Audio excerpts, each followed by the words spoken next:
Hai, sahabat YT Artikel 2. Apa kabar kalian semua? Semoga kalian semua dalam keadaan sehat. Amin. Sebelum melanjutkan ke ceritanya, jangan lupa tinggalkan like, komen, dan subscribe. Karena dengan like dan komentar kalian, yang semakin membuat admin semangat mengupload lanjutan ceritanya.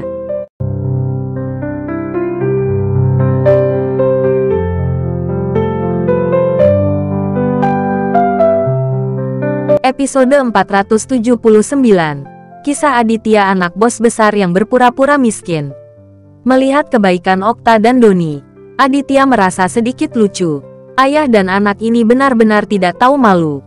Apakah mereka lupa bagaimana saya menghadapinya? Doni, kamu cukup patuh saat berada di Jakarta, tapi kamu kehilangan ingatanmu begitu cepat. Aditya tersenyum tipis. Ketika Doni mendengar ini, dia langsung gemetar karena marah. Ini adalah rasa sakit di hatinya. Ketika dia berada di Jakarta, dia mengangguk dan membungkuk kepada Aditya dan mengatakan begitu banyak hal baik. Tetapi pada akhirnya Aditya tidak memandangnya dengan baik. Sayang sekali, brengsek, Aditya. Jangan pernah berpikir untuk pergi dari sini hidup-hidup malam ini. Gadis di sebelahmu cukup baik.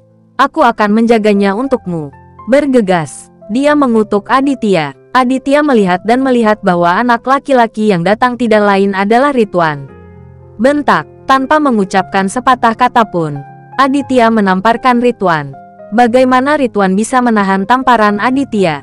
Dia dipukuli begitu keras hingga otaknya berdengung, dan dia langsung jatuh ke tanah. Bodoh sekali, bodoh sekali. Ridwan sangat marah sehingga dia bahkan tidak tahu harus berkata apa. Ridwan, jangan impulsif. Orang bernama Aditya ini sangat tangguh. Doni meraih Ridwan. Dia tahu bahwa Ridwan jelas bukan tandingan Aditya. Okta mendengus dingin dan berkata kepada Ridwan, Ridwan, mundurlah. Kita tidak perlu mengambil tindakan untuk menghadapi Aditya ini. Ya, saya mengerti. Kakek, tatapan ganas, dan kemudian mundur.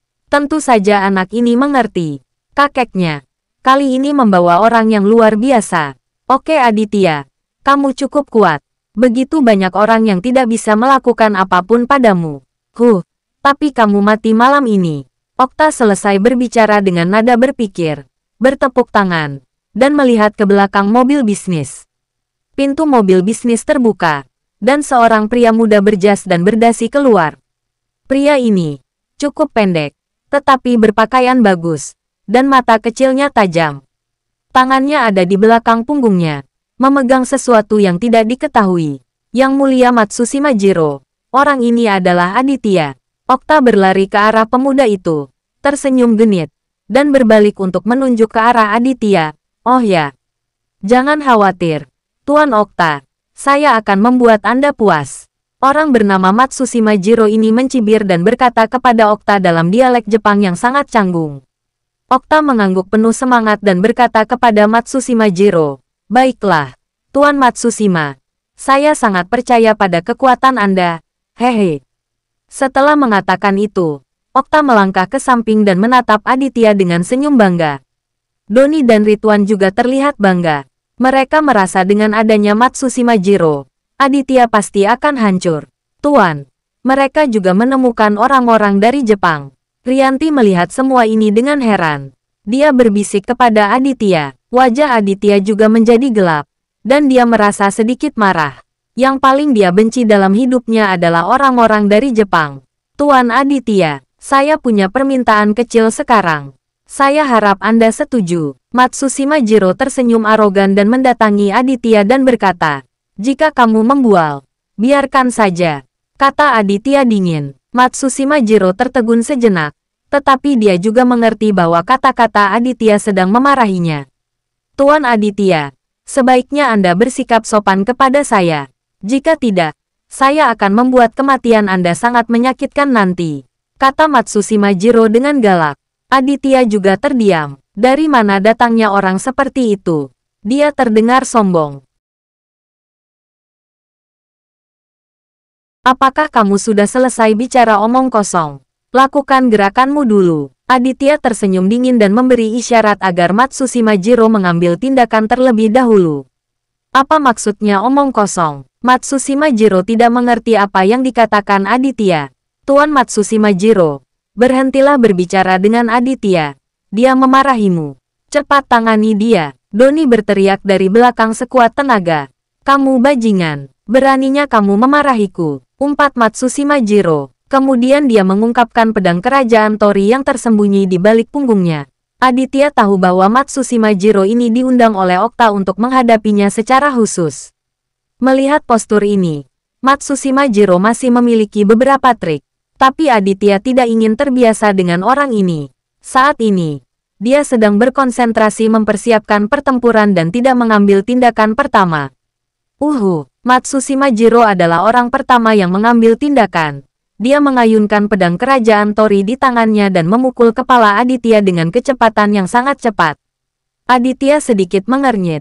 Gerakan Matsushima Jiro cukup kejam. Dia akan membunuh lawannya dengan satu gerakan. Tanpa berpikir panjang, Aditya menghindar ke samping dan menghindari pedangnya dengan rapi. Matsushima Jiro tertegun sejenak. Dia tidak pernah menyangka Aditya akan bergerak begitu cepat. Jika dia adalah lawan biasa, tubuhnya pasti sudah tergeletak di tanah saat ini. Melihat pedangnya tidak mengenai Aditya, Matsushima Jiro mengayunkan pedangnya ke samping. Tebas ke arah pinggang Aditya.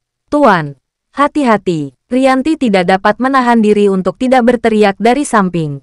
Dia dapat melihat dengan jelas bahwa Matsushima Jiro ini pastilah seorang master. Dibandingkan dengan Nicholas dan kelompoknya, Matsushima Jiro ini hanyalah seorang master di antara para master. Dan Rianti tidak bisa menahan keringat untuk Aditya. Aditya secara alami melihat bahwa Matsushima Jiro adalah karakter yang kuat. Fondasinya masih ada. Melihat pedang menyapu ke arahnya, Aditya dengan cepat mundur 2 langkah dan nyaris tidak berhasil menghindarinya. Brengsek, Matsushima Jiro melewatkan 2 tusukan dan sudah marah. Memegang pedang di kedua tangannya. Kali ini Matsushima Jiro bergerak sangat cepat. Mengambil 2 langkah ke depan dan ingin menusuk perut Aditya. Aditya merunduk ke samping. Kali ini dia tidak lagi bertahan secara pasif. Karena dia baru saja melihat kekuatan Matsushima Jiro. Aditya mengulurkan tangannya dan meraih salah satu lengan Matsushima Jiro. Begitu Matsushima Jiro tertegun, Aditya sudah melompat dengan sebuah tendangan, ledakan. Tendangan ini kuat dan berat, mengenai perut Matsushima Jiro. Matsushima Jiro menjerit kesakitan dan jatuh ke tanah dengan bunyi gedebuk. Dia tidak punya pilihan. Dia tidak ingin berbaring. Tetapi rasa sakit di perutnya tak tertahankan. Dan Aditya hampir menendangnya sampai mati. Namun orang ini cukup ulet. Dan dia masih berhasil kehilangan pedang di tangannya. Klik, Aditya tidak memberinya kesempatan. Dia menginjaknya. Meremukkan tulang-tulang jari tangan kanannya. Aduh, Matsushima Jiro melolong sedih. Hampir pingsan karena kesakitan. Okta dan Doni saling berpandangan. Dan mereka berdua bingung. Butuh banyak upaya untuk mengundang master seperti Matsushima Jiro keluar. Berpikir bahwa Aditya pasti akan dikalahkan. Tetapi dia tidak menyangka akan dikalahkan begitu cepat. Cepat. Semuanya berkumpul. Manfaatkan ini. Okta menyapa bawahannya. Dan dia juga tidak lupa menyapa Nicholas. Nicholas juga tahu bahwa jika Aditya tidak tersingkir di sini, dia pasti akan melakukannya tidak berakhir dengan baik. Jadi mereka juga meminta bawahan mereka untuk mengepung Aditya dan bersiap untuk memukulinya. Tetapi pada saat ini, lebih dari 30 mobil Audi hitam datang dengan cepat dari kejauhan. Dan dalam sekejap, pemimpinnya adalah pemimpinnya. Dylan, setelah turun dari mobil, dia memanggil lebih dari 100 anak buahnya dan dengan cepat